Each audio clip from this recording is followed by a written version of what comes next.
So I don't know why I'm not more surprised, but the trailer for the Book of Boba came out, and I've just been poring over the reference images of it this morning. And of course, everything is different, but I've still got a fun video for you guys today. We're gonna weather all the armor, assemble all the hoses that go into it, and then put it all on. The costume isn't finished, there's still a few more details left to work on, but I'm very pleased with how it looks right now, so let's get right into it. So even though Boba Fett repainted all of his armor, he still has a lot of silver poking through from underneath the green. So to get that desired effect, we've actually got a really simple solution here. All we need is a chip brush and some silver spray paint.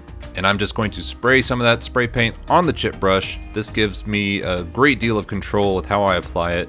You can see me kind of shaking the chip brush. That's just to dry some of the paint so that it isn't so wet when I apply it. So this is kind of a rough dry brushing technique, but we're going to be using it for weathering. I trimmed down the paintbrush with some scissors so that I could have some finer control.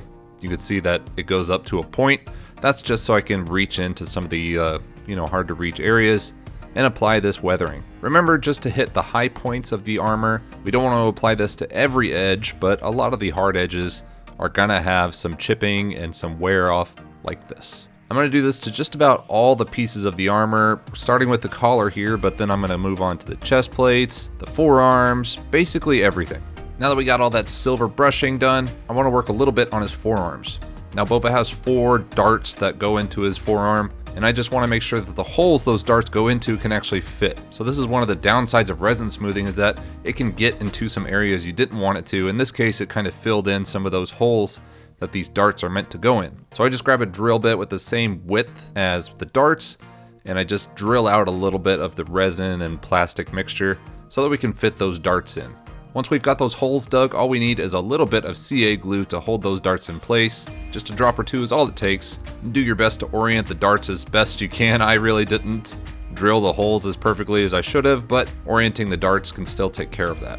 We're just going to be covering all sorts of things in this video. Here I'm going to be attaching some stickers to the armor, starting with the mythosaur skull on his shoulder. It's pretty simple, just goes straight in the middle, and I just eyeballed it. Then we've got the clan logo on his chest plate. Both of these I've got from Trooper Bay.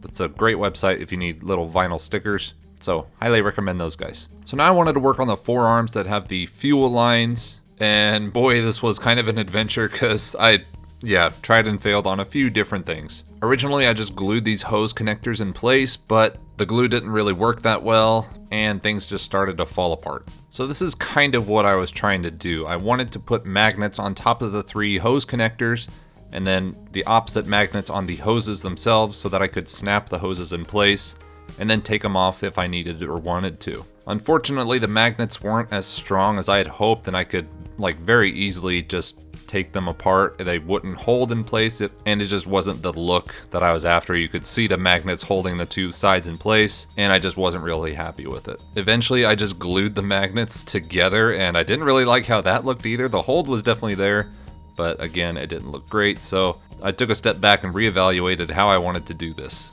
What I eventually settled on was drilling a hole into the hose connectors and then putting in a wooden dowel to help reinforce the hold, and then I could glue the wooden dowel to the rubber hose inside the fuel line. And I should actually mention what the fuel cable is made out of. It's actually kind of fun. It is like an expandable garden hose. So it's got kind of a cloth exterior, but on the inside is a rubber tube that allows you to flex and retract the hose. Kind of an interesting pick, but this seemed to be the consensus on the Boba Fett build group that I'm in, and I think it looked pretty well once I actually finish it. But regardless, once I drill out these holes, I could insert that wooden dowel to help reinforce it, and then I could glue the rubber tube on the inside of the garden hose to the other side, and I'm just going to have the hoses be totally attached to the forearms. Maybe after a few design changes, I could work something out to have them be removable. I think that'd be really cool. But these wooden dowels are great at avoiding pinch points near the end of where the hose connects to the forearms, which is going to help it stay in place and prevent it from coming undone. Here's a closer look at the assembly. An important thing to know about these garden hoses is that you've actually got to keep the inner tube taut. And so that's why I have these zip ties. I put one at both ends to help keep to make sure that that inner tube doesn't just, retract fully. It's like a muscle inside your body. You want to keep it taut. Otherwise, the whole hose will go completely limp and you'll lose everything basically. So there is the inner hose. That is what we're actually going to be gluing onto the wooden dowel. Once that glue is set, we can take off those zip ties, but until then, we need to keep those in place. I'm going to use a lighter just to clean up the fraying of the outer hose a little bit, and then we'll wait probably an hour for that glue to really set in before we take those zip ties off. One last thing about these forearms, there's a third hose that attaches kind of off to the side from the other two.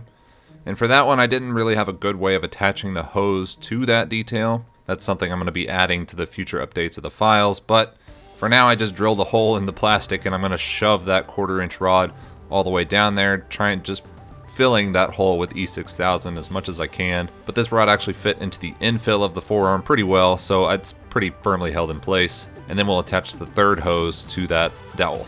Now for actually attaching the hoses to the armor, I just wrapped the ends of the hoses in some black electrical tape and then wrapped that in some Velcro, put the other side of the Velcro on the inside of the back plate, and so I can just shove that in underneath the back plate and it holds in place pretty well.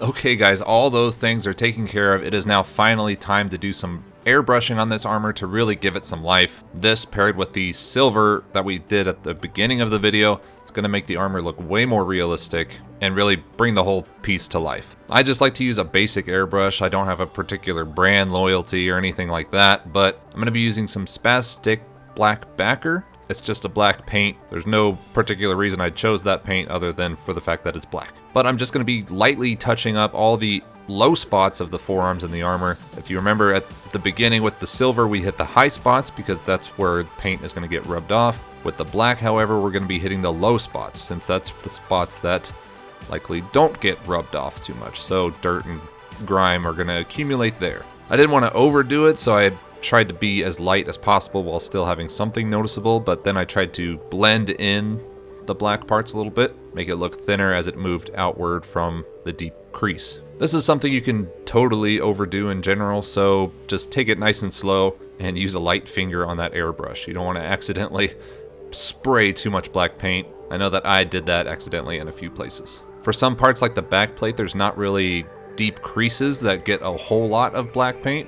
So what I'm going to do is just kind of a general dust coat. I'm going to hold the airbrush far away and just kind of cover the whole thing in a light coating of black. It's just going to make the green of the back plate like a little bit darker to match the rest of the armor. But this was the last step of painting the armor. Let's go ahead and put it all on and see how we look. So like I said at the beginning, a lot of this armor has changed, and so now I feel like I'm going to have to redo most of the parts so it can be actually accurate to the Book of Boba. But I'm still really pleased with how this came out. I still have a few more videos to make about the soft parts. I'm going to be doing some reviews on those. I have the flak jacket still on its way here. I still need to make the rubber hand plates. So all those things are still in progress, but I'm pretty pleased with how well the armor looks right now. I was able to wear it for a Halloween party and for Halloween to hand out candy. It was lots of fun. And this costume is a lot more comfortable to wear than some of the others. It's pretty light and forgiving. I'm actually able to sit down with it.